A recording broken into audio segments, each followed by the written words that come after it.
Okay, for this demonstration I'm going to be casting these two molds. This is mold number 370, Castle Cube base mold. This is mold number 371, Castle Cube top mold. The casting material I'm going to use is Smoothcast 300 from smoothon.com. It's a bright white plastic. It's got a working time of about 3 minutes, and after about 10 minutes you can actually take it out of the mold and do yourself another cast. The next thing I'm going to use here is a mold release. Now, you don't have to use mold release in the molds, but after about 25 castings, what's going to happen is that the pieces are going to start sticking in the mold and be more difficult to remove. And when you do remove them, you will find that some little bits of rubber are going to start sticking to your pieces. So if you want to get more than 25 castings, I strongly suggest a mold release of some kind. Now, I've got two kinds of mold release here. The first one is universal mold release from Smoothon. And this one I think is the best mold release to keep plastic from sticking to anything. Basically, if you spray this on top of the plexiglass, when you lay it over the plexiglass will pop right off. You can spray it on the trash bag on the table. Plastic won't stick to it all. The problem is with this, if you spray it in the mold, your pieces, you won't get paint to stick to them either. It's such a good mold release that not even paint will stick to the piece, and sometimes that can be a problem. So, if you really don't think you're going to paint the pieces, then this is really the only mold release you need. You can paint them if you have to like put them in a solution and scrub them off with a toothbrush, and I really don't like to fool with that sort of thing because this is such a large project.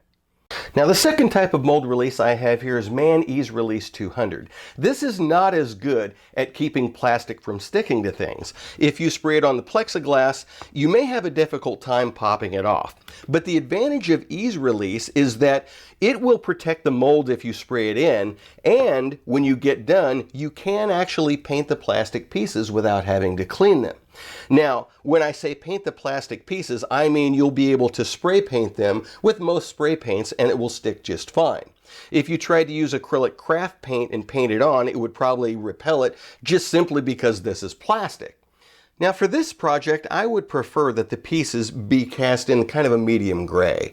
So what I'm going to do is I'm going to use a colorant to color the plastic. This is So Strong Black Color Tint. Now, I wanted to show you what these look like with different amounts of colorant added to the plastic. This one, what I did is I added the So Strong Black colorant to it. And this one right here is the Smoothcast 300 with no colorant added.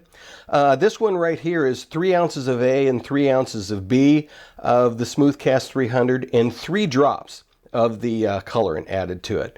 This gray was achieved by using 8 drops of the colorant, and this gray was achieved by adding 25 drops of the colorant. Now, even with 25 drops, I did not get a good solid black. Now, other materials you're going to need are probably some kind of stirring stick, baby powder, or a roll of paper towels, plastic cups. You'll need a measuring cup of some kind, and I'll show you how to make this one in a few minutes. This is a measuring cup that never gets dirty and you can reuse it. You're also going to need a couple pieces of something flat. Plexiglass is what I would suggest. You could also get some 8x10 pieces of glass from a picture frame at Walmart. The last item I'm going to use is some transparency plastic here. And you may not need this. If you're working on a project, most of the molds you won't have to use this, but these particular molds are a little more troublesome in that when you lay a piece of plexiglass on top of it and press down or put weight on the mold, what happens is the mold distorts on the edges and your pieces will kind of bow out on the sides. So to prevent that, we're going to lay plastic over top of it before we put the plexiglass on it, and then when we push down and let up, this thin plastic is going to stay and suck down onto the top and keep it flat without having to apply pressure to the top of the mold while it cures.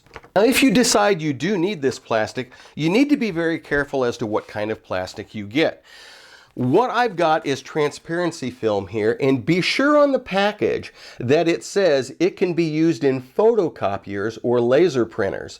And that's very important. If you get plastic or transparency film for inkjet printers, or you get plastic from file folders or anything else, it will not work. The reason is that when we pour the plastic into the mold, this two-part plastic will heat up, and it heats up hot enough to burn you. So what happens is if you use any old kind of plastic to lay over top of it, once that heat kicks in, this thing is going to warp and bubble and do all kinds of strange things, and you won't have a flat surface on top of your mold. Now before we get to pouring the plastic, I need to make a measuring cup for it. And this is a measuring cup that's really easy to make, and it works really well, and it never gets dirty, and you can use it over and over again. What you're going to need are a bunch of plastic cups that all nest into each other. I picked these up at Walmart. You're going to need kind of a fine tip permanent marker, and you're going to need an accurate measure for 1 ounce. Okay, what we're going to do is we're going to take 2 of these plastic cups and we're going to nest them into each other. So we have 2 cups nested together, and what we're going to do is we're going to pour 1 ounce of water into this measuring cup right here. So I got right on the 1 ounce mark. I'm going to pour this 1 ounce of water in here, and then I am going to take the marker and I'm going to place a mark and a number 1. So what you want to do is you want to get down on eye level, and then you want to draw a mark right about where that water is, and then I'm going to put a number 1 for 1 ounce just like that. So after that, we're going to do this one more time. I'm going to go and I'm going to pour a 2nd ounce of water into here, get it right up on the mark. I'm going to pour it into this cup just like this, and then I'm going to take my marker and I'm going to mark a 2nd line wherever that water line is. Let's see if I can do it without making it quite so shaky. And then I'm going to put a number 2 for 2 ounces.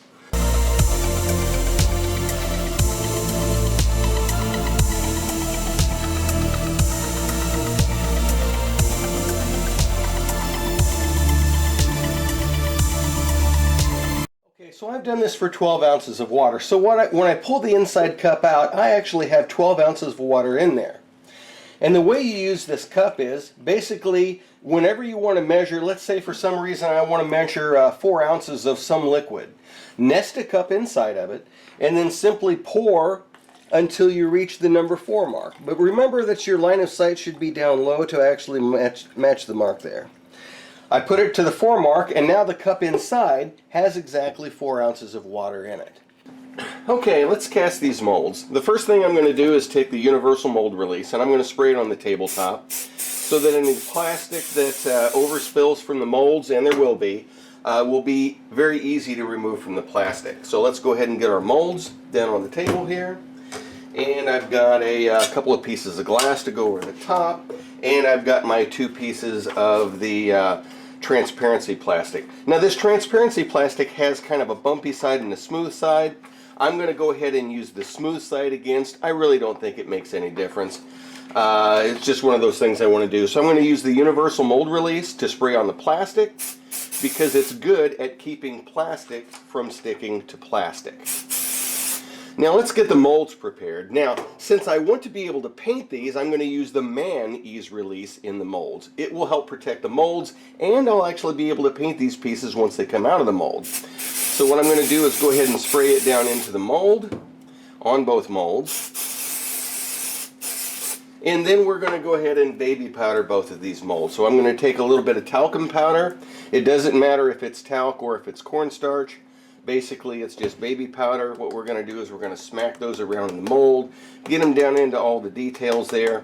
And sometimes I like to kind of put it onto the other mold just so I don't waste talcum powder. And I will seal this back up. And we were going to kind of knock the powder back around inside here. And then what you want to do is over a trash can, kind of knock the excess powder over it. Okay, we're going to go ahead and mix up the plastic. I've got my reusable measuring cup, and I've got a measuring cup tucked inside of that one. And we are going to start out with the smooth cast. We're going to start out with the part A on here, and we're going to have 3 ounces of that in the cup. So let's go ahead and do that, and you just want to pour it on there until you reach the 3 ounce line in the reusable measuring cup. And about there, looks about right. Next, we're going to go ahead and add our colorant. For me, it's really up to you how much colorant you want to add. I think 15 drops is a good medium to dark gray. So what I'm going to do is, I guess I don't really need that at the moment, so you can kind of see the drops a little better when I put them in here. These kind of have a dropper on the end, so what I'm going to do is 15. So I'm going to go 1, 2, 3, 4, 5, 6, 8, 9, 10, 11, 12, 13, 14, 15. Now that's going to be kind of a good medium gray there. So what we're going to do is I'm going to take a stirring stick. You can use a paintbrush handle, whatever you want. And what you want to do is you want to mix that up first. Okay, we are ready to go. So what I'm going to do here is go ahead and add the part B. Now you won't be able to see that I'm taking it up to 6 ounces, but I need the camera back away so you can see what else is going to happen. So I have the other 3 ounces of part B, and then I'm just going to remove this, and then I'm going to take this, and you want to mix this probably from 15 to 30 seconds. 1002, 1003, 1004, 1005, 1006, 1007, 1008, 1009, 1010, 1011, 1012, 1013, 1014, 1015, 1016, 15 seconds. Yeah, that's probably about right. So what I'm going to do is we are going to immediately go ahead and pour these into the molds because we don't have much time. So I'm going to just pour a little bit in. I'm not going to fill it up completely all the way because I want to see how this plastic is going to go. So I pretty much got this one here. We will overfill these, but I kind of like to go back and forth between them. Now at this point I can feel just a little bit of heat in the cup.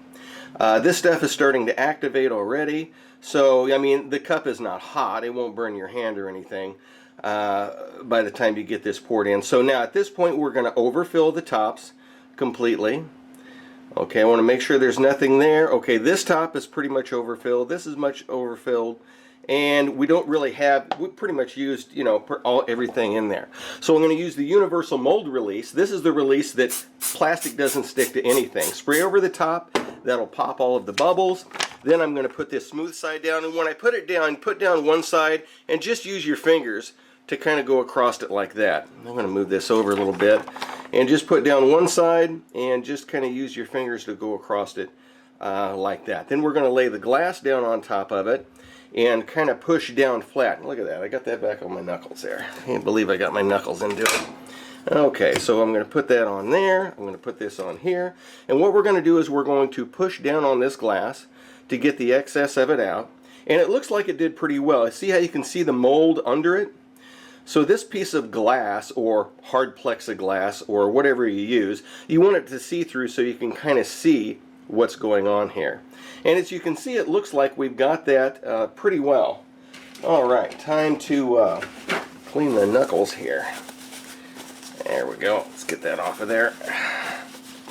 Alrighty. Okay. Yeah, that cleaned up alright. Okay.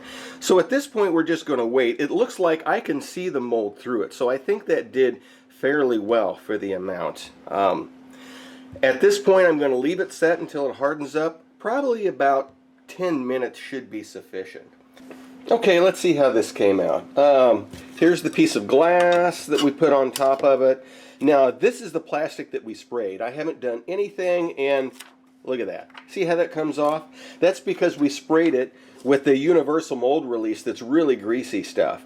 And be sure when you spray it, spray both sides, because you may accidentally in the heat of the moment put it down wrong side down, and if it's a side that you didn't spray, it's going to stick and you're never getting it up. So be sure that you spray both sides of the plastic. Look how easy that came off.